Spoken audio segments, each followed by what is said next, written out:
And there's the Kasuf trademarked repeat. It's one of these coolers again, really, back to back. If you got it, right? Well, big-handed, I don't think I can pass. I can't, of course, either all in or pass. What do you want me to do? You want me to go all in or fold? Talk to me. You don't say anything, I might have to ship it here. You want to gamble? Play for the win, right? Or are you going to wait for the next page jump at 15?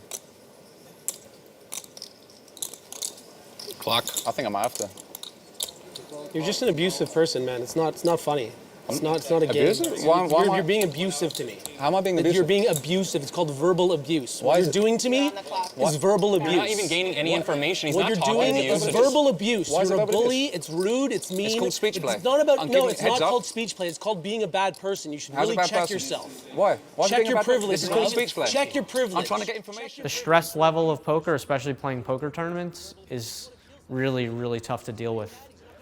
And when you're friends with a lot of non-poker players, it's very hard for them to understand the emotional swings of poker. And you're just so far removed from what they're dealing with on a daily basis.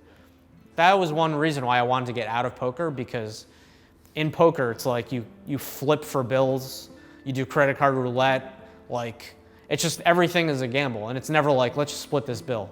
You know, you just remove yourself from society because of the disconnection to money that you have to have. You want to gamble? Okay, I'm all in. I call. Let's go. Woo! Come on, baby. Let's go. Whatever happens, he's cooler. Whatever happens. Myself, as well as other people who have found success in poker, there's a bit of sort of some obsessive personality traits, you know, associated with that. And it's not free. What happens, it happens. It's happened to me before. I'll be fine. This feels like will against the world, and the world is winning.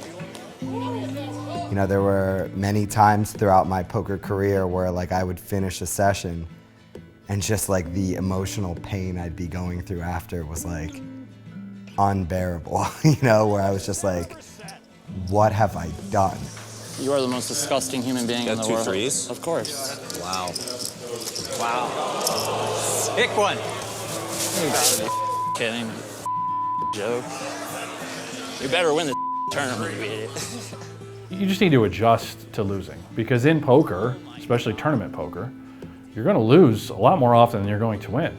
It's just the nature of tournaments. You know, you're not going to cash everything you play. You're not going to win everything you play. You can work as hard as everyone else in the room, but at the end of the day, if you're not playing the right games, if you're not playing the right stakes, if you're not doing the things that are important on the outside of poker, I think that you can have break-even years. I think you can have losing years by being an excellent player. And you have to have the mental stability to kind of fight through that. Why do I choose this for a living? I gotta be the sickest person in the whole entire universe.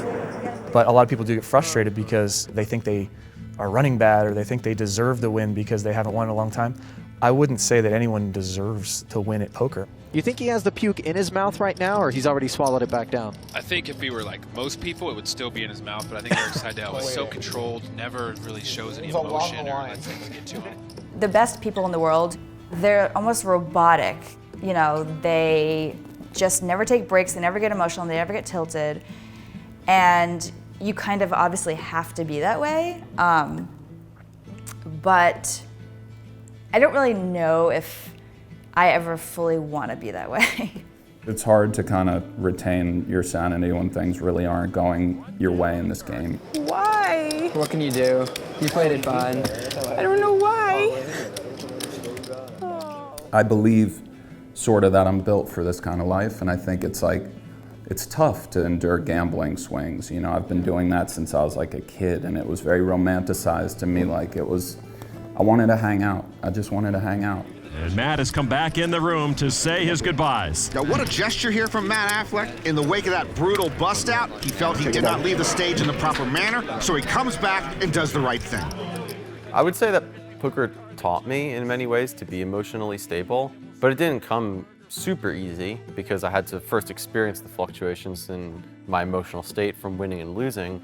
and learned how to reconcile that over time. AJ sends a very strong player in Andrew Lucky Chewy Lichtenberger to the rail in 221st place. When you're playing some sort of huge high stakes cash game, if you run some huge bluff and it goes poorly, I mean, that could be months, years, whatever of your income. And so if you don't really believe in yourself and really believe you're gonna be able to execute and make the best choices, you know, you're at a significant disadvantage compared to the guy who does.